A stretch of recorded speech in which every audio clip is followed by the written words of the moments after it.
community in the So, okay, so on that note, Natalie, do you do a lot of traveling down to the cigar farms or the coffee farms? Like, are you going down there as well? No, no, I don't go down there. No, too far. that's coming. Mm. That's coming. So, John, when you go down there, how often are you traveling down to the farms where your cigars are being produced? You know what? Not a lot to the farms. I've been to the farms probably about a half a dozen times.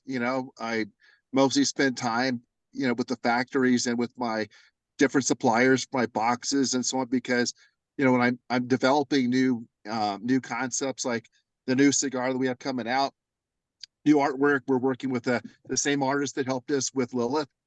She's here. She actually is out of Indiana. Her name's Kat. Big shout out to Kat. She does a great job. Young lady that very talented. But yeah, I mean that's mostly what I do. I meet with the suppliers and whatnot, and just make sure that everything is right on the new products, that the way the packaging is supposed to be, and so on.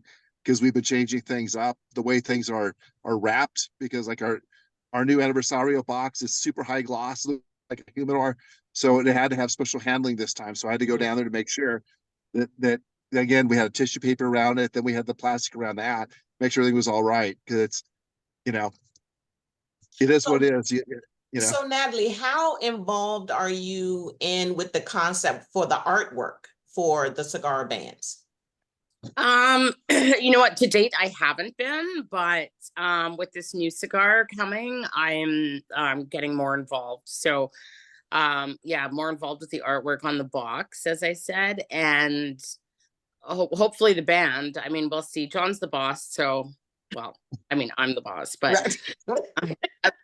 is so it's really up to him and how much he wants me to be involved in it. But it's I think it's good too, like with the two of us, because he's got a getting a female perspective, and so the two of us, we work together well when it comes to like the design and stuff. And with this new box, the promise, it's oddly enough, we've got the same kind of vision. Mhm. So it's going to be really cool to see how Kat puts it together, because like I see something in my head, and so I can't wait to see how it all comes together, just by explaining Mhm. what the vision is. And Matt, Natalie, you want to talk? I, I'm I sorry. saw, Natalie, that you had, was it you hosted a ladies smoke session recently? There was a ladies' night. I guess every Wednesday it is up in Colorado, or down in Colorado. There's a ladies' night over at Cad's Bar Lafayette. Was it, John? Yes. Yeah. Yes. And Yes. so yeah, I went there 2 weeks ago for the ladies' night. It was fun. Yeah, And that's so it's funny. was So Tony, the owner of Casbar, Tony and Clayton. So Tony, Tony's wife Judy, Judy's amazing lady, and and so she wanted to have like this sort out like a Wednesday nights where the girls get together and they bring potluck food. I go just for the food. Yeah, because the food's amazing. This one lady, her name's Lulu. She's I believe she's Chinese. I think she's Chinese or Korean. I can't remember. Her food's phenomenal that she makes, and so on. But Tony told Judy's like, look, I know you didn't sign up, you didn't want to be in charge of this, but the only way this thing is going to survive is if you lead the charge on this. And I think it's been going a year or so now that oh wow. she's been leading the charge. She had volunteered for it, but she got volunteered to do it. Now, with the ladies' night, was the Sagrado cigars like the vocal point, or was that just what were they offered? Because I think the reason why I was attracted to Sagrado was because of the bands. They seemed more female friendly, and Mm, it was like it was made for a woman. Not that men can't smoke it now. I'm not right. saying that, but it was like the bands were they had a feminine touch to them. Yeah. Yes. I would agree with that. You know, especially the Lilith. You know, the band has the owl. It is quite feminine ish, but like you say, men can enjoy it too. I went to one lounge, um, and I had said that we're marketing this cigar towards the female smoker, and it just went south from there. Like he said, so does that mean men can't smoke it? I said, no, that's not what I said. Men can smoke it too, you know, and men enjoy. It's not that, you know, no men allowed kind of thing. That's what's awesome about our cigars, is that men and women, it's to be inclusive, you know, for everyone, for everyone to enjoy. So, And I would and say you know, you that, don't see a lot. yeah, go ahead. I was gonna say, you don't see a lot of cigar companies like marketing towards female. Like you don't see a lot of boxes with, like, you know, the beautiful female like we have in Lilith. So it is kind of nice that, you know, it's for everyone, and yeah, maybe a little more for the ladies. And And I why? have to say that I thought that that was like a I thought that was the main selling point, but it's not. But being a female, when I see it sitting out there, I would naturally go to that. Right? As you said, most cigars, the band is nice, you know, it's like, oh, okay, yeah, that's great. But it Yeah. doesn't feel like it would be a feminine type of Yes. smoke. And Right. Sagrado cigars, all of them across the line, just feel like, oh, okay, if a woman was to walk into a humidor and be new to it, she would go to that because, like, oh, okay, is this Right. a woman-owned cigar? You know, but even though it's not, it's like that's what the concept is. So kudos, because that was, I don't know, a subconscious type of effort. For the beginning, that was important to me for the beginning. And so, you know, it's ironic today, Martin Luther King, you know, and so on. And, you know, for me, it's this whole company is about, you know, access and inclusion, of all people. And regardless of gender, regardless of color, religion, whatever, our business is about that. Our chemistry, any investors that we allow into it, they have to fit within our culture. Our culture is everything. It means everything to us. You know, having outstanding people like Natalie and an amazing, personality she brings into it, and so on. You know, that's what we strive for in the company. This new cigar called the Promise. You know, we're working on that, and now, do you want to talk a little bit about, you know, just some of the things that we're doing on the Promise and what it means, why we're calling it the Promise? Okay. I feel like I don't want to do a spoiler alert, but now you've put me on the but so like I said earlier, the promise can mean a few things, you know, like it can mean relationship wise, business wise. So the promise is like Sagrado has promised to our customers that, you know, we're going to provide a high quality product. Again, like John said earlier, a product to be savored and shared with, you know, your loved ones. So that's our promise to our customers. And so you just have to wait to see it. So let me ask you this. So was there always a thought that there was going to be another cigar, or did this cigar just come about because of the business model that you have? Ooh, good I, I, question. I'd say it's because the model is to strive for greatness, you know, continually, and not ever be complacent. You know, that's always been it. And we felt that, um, you know, where we were at, we were doing well. We got, you know, some great awards. Larry the Leaf, my God, we got two cigars with Larry the Leaf in the top 10, one in the top 5. We had, you know, Zeal, cigars out of Arizona. They gave us, brand of the year. You know, we got it, you know, several awards this past year from different, you know, influencers and reviewers, you know, but we, again, hitting, those metrics in, you know, second year is fantastic. I mean, we were very, like, say, humbled by it, because it's like, wow, we can't believe that this happened. This is great.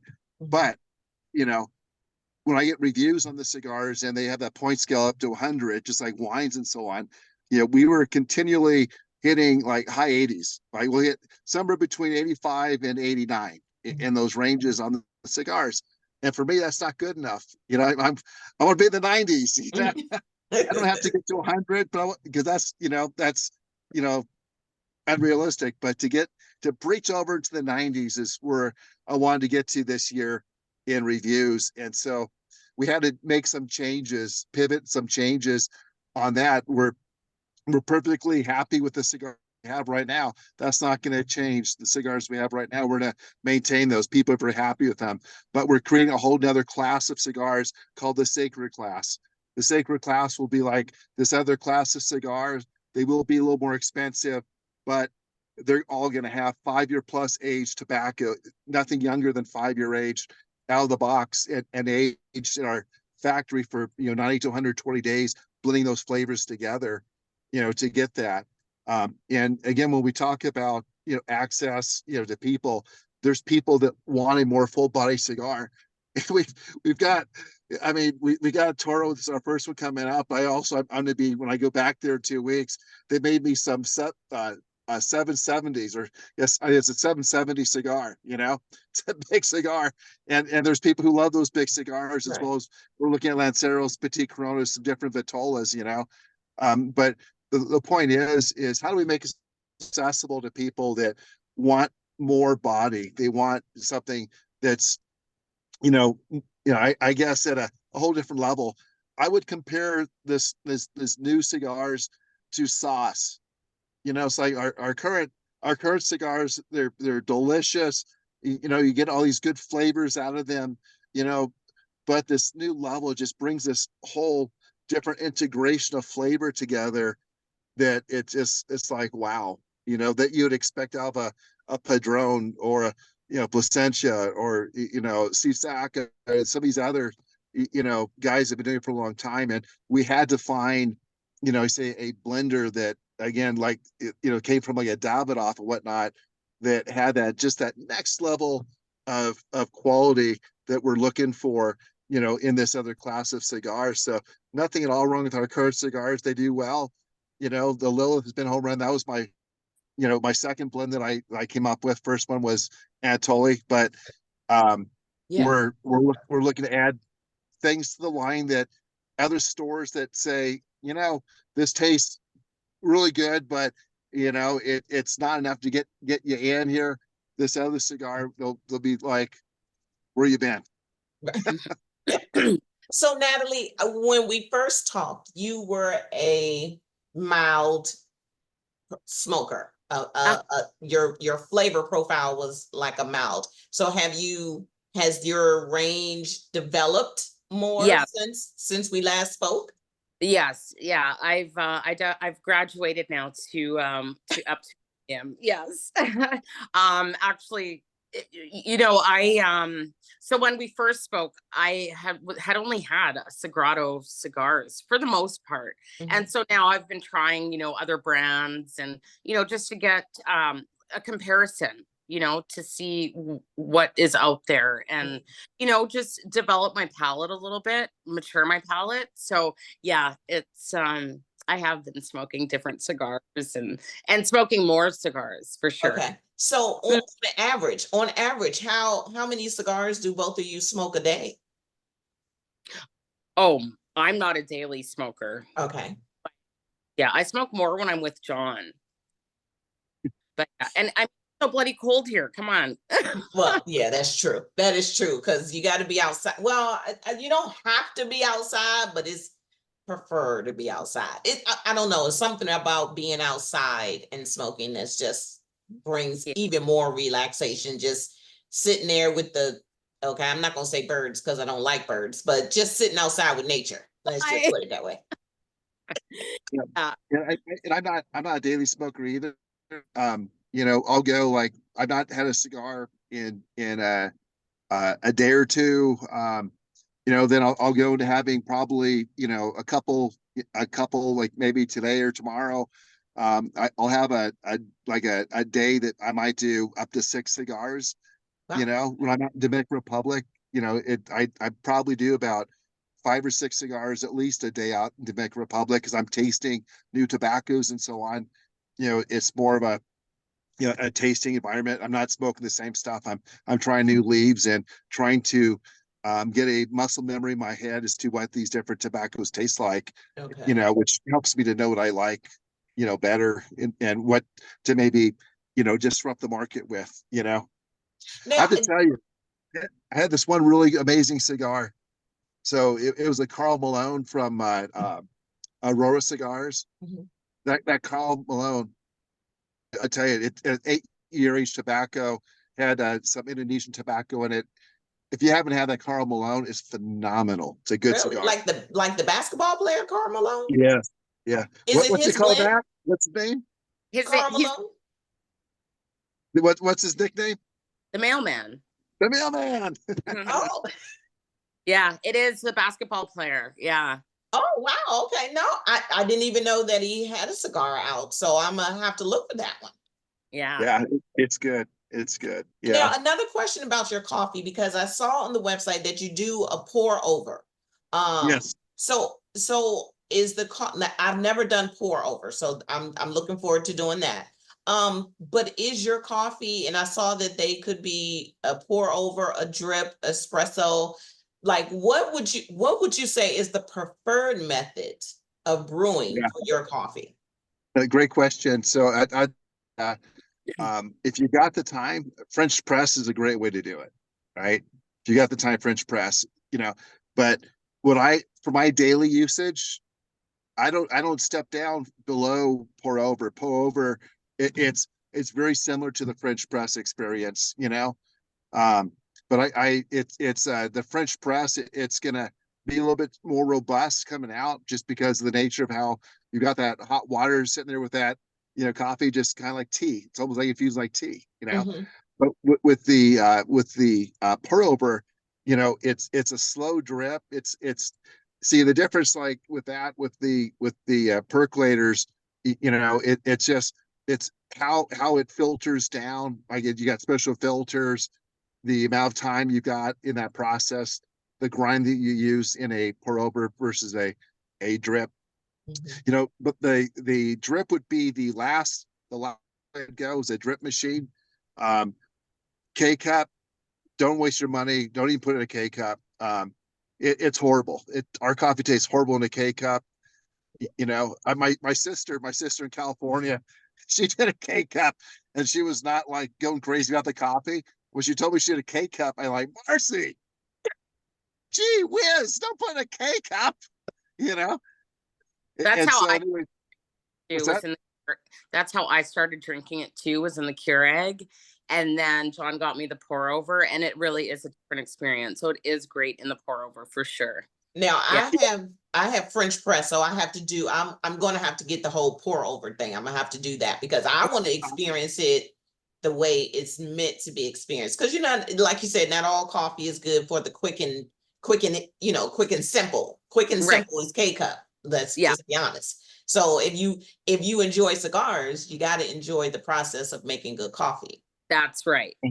It's I love quality, and it's kind of fun too. I mean, the pour over is kind of an experience. It's a morning ritual and experience. Doing it because it takes some time to do, and like I say, it's a regular experience. And I've got also a espresso machine that is self-contained with the water and grinding, and it makes espresso.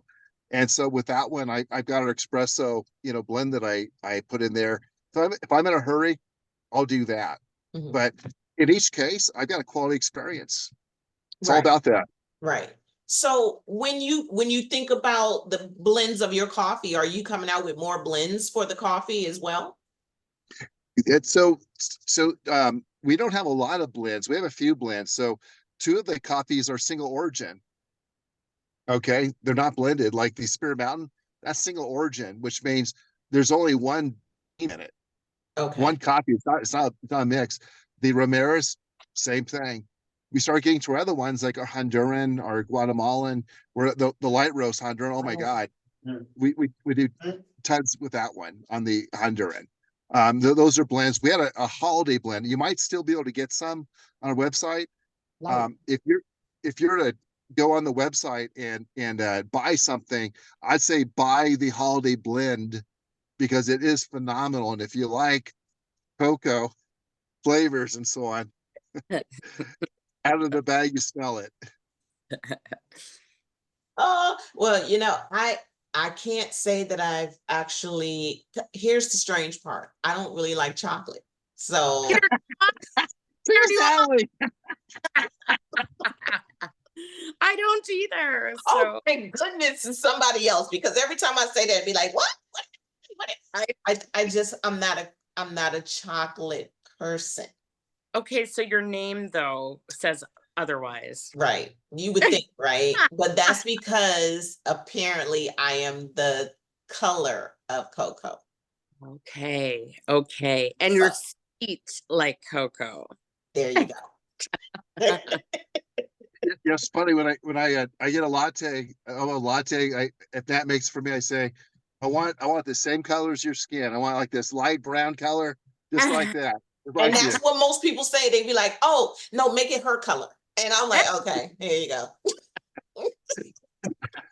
And so one of the baristas said, oh, like cocoa. So that's where that comes from. Yeah. So, okay. So with everything that you all have that you're doing this year, traveling, getting out the coffee, getting out the new promise, is there anything else? Oh, and the wine spirit part. What else do you foresee yourself doing? Like, is there anything else that can be done? Yeah, Mm. yeah, there really is. I mean, I mean, right now we're actively trying to do is build a community, right? But again, as our profitability, continues to increase, the other part of the mission of the company was to the people that can't afford Sagrado, give Sagrado. So the mission of our company was to be able to help. And when I was an undergrad, I was really focused on it was interdisciplinary liberal arts, and I was focused on structural discrimination. That was what I focused on. And I focused on that for my final paper, in my for my thesis. And so I thought, people that can't afford Sagrado, let's help with either, they need help because of education, they need help because they've got medical bills, or they don't have a place to live or whatever. But let's come up with a trust fund and so on that we can build up, and we can just help people. And as we grow and grow, we help more and more people. I was thinking about going to sociology, but then I went with the MBA because I figured I can help more people if I make a lot of money in a big multi-million-dollar corporation than I can just in the street one by one. I can help thousands instead of, a few people, a handful, you know. So that's like the next thing is get to that level where we have a foundation and investing into the community and investing in helping people. That's a big part of the mission of the company too. Oh, okay. I thought Natalie had something to add. No, no, no, I'm good. My dentist was just calling. Oh. That's what happens when you're on the phone. I know, right? So, well, I just want to thank you all for joining me today, because it's been very educational about your process in getting out your cigars and now your coffee and your soon to be wine and spirits. And two, it's just been educational on how you came about coming up with the newest cigar that you have, and two, how your philosophy in life is translating into your love of the leaf. And that, I think, is what a lot of people miss. I think a lot of people miss in the industry because they just want to put out a good cigar. They don't want to put out a great cigar with a great philosophy and motto behind it. And I think that Sagrado is doing such a great job in that aspect. And one and three, to have a cigar up in Alaska, like what? I mean, like I said, I don't know of any small boutique brand that is up in Alaska. And So on that, was that purposeful or was that by accident? Um, it just, it's just relationships, I've got a teammate, the company that was up there, and he said, "Hey, there's a couple cigar stores up here. Do you want me to, you know, reach out?" And I said, "Sure." And so he stopped by, hit off with these guys, and now these guys like family. Natalie and I were up there together, Wow. and they're truly family. We love these people. They're amazing. And then there was the one that John hadn't mentioned. Brown Jug is up in Alaska. It's like this chain of like liquor stores, and some of them have the humidor. And so we met. I guess she's the manager of the cigar side. We met her at PCA, Yeah, she's the and buyer. Yeah. yeah, and so we had an event with her when we were up in Alaska. We had a couple of events when we were there. So yeah, and then we ended up meeting the owner of Rat Pack. Things just kind of snowball, right? So yeah, Alaska. I never thought in a million years I'd ever go to Alaska, but Right. like, And we So are you doing PCA this year? now so it's funny. So we PCA last year was our first year doing it. We talked about doing TP, PCA, but what we looked at is, again, as a company, as a younger company, it was a good experience for us to see, but it mostly benefits the larger brands at this point, a little more established. So what we decided to do and elected to do, as a company with Natalie, myself, and our investors, is let's spend more time on the road with stores and support the stores we've got, help them to grow with events and whatnot. And then let's open more stores. Because honestly, at PCA, it's more like speed dating. It's a trade show, speed dating. And when a lot of these people, they get back to the smaller, boutiques like us, they've already blown their wad with Padron or somebody, and they got nothing left. And they say, "Hey, let's stay in touch." That Right. sometimes that happens, but mostly it doesn't. So we thought, rather than us going through that right now, let's build our brand up for the next year or two to where it makes sense to go to PCA and TPE, because then there'll be people there who want to see us. There's people that probably be disappointed we're not going to be there this year that we've built some friendships with, but we see these people anyways. Like the guys up in Alaska, they're coming down for PCA, but we're going to go up there and see them up in their home turf. Right. We're not be able to play with them in Vegas, but we're going to be playing with them up in Alaska. Well, there you go. Because see, at least you'll save a few dollars not being in Vegas. Because if you went to that trade show, you was gonna lose it at the casino. So Yeah. right. Yeah. Oh yeah, and it's a lot. That PCA is a lot. yeah, I've heard that. I've never been, but I've heard that it is what they say is sleep before you go, because you're Yeah, not really going to sleep while you're there. right. And see, I'm already an insomniac, so I don't need anything else that's going to keep me awake. Yeah, it's a lot.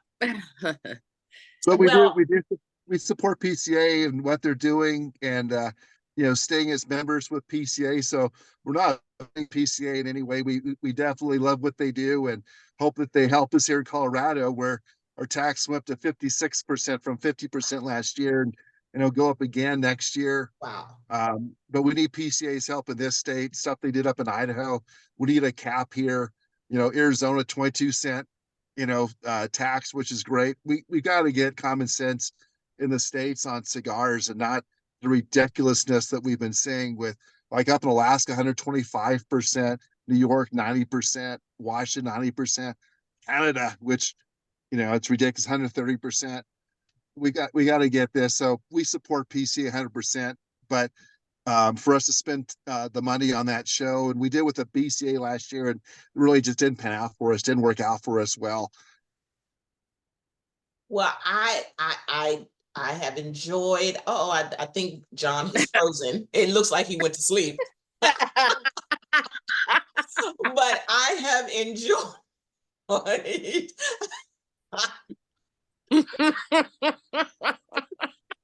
He's awake again. I have enjoyed this time that I have spent with you all, and I cannot wait to get this coffee. And again, I will be, as soon as I get it and I get a cup of it, I'm going to be reaching out again to set up another interview, because then at that time I have a cigar and coffee. So I'll be doing both at the same time while we're on an interview together. But I so enjoy talking to the two of you. I wish you all of the best this year, and I can't wait to meet up with you. And like I said, hopefully it works out that when you're in Jersey, I'm in Jersey at the same time. So we just have to Great. coordinate the dates that you're going to be up there. But it's not that far from here. So I think it's only like a 4-hour drive. So I have to get a driver. And come on up there, or try to, or take the train, something.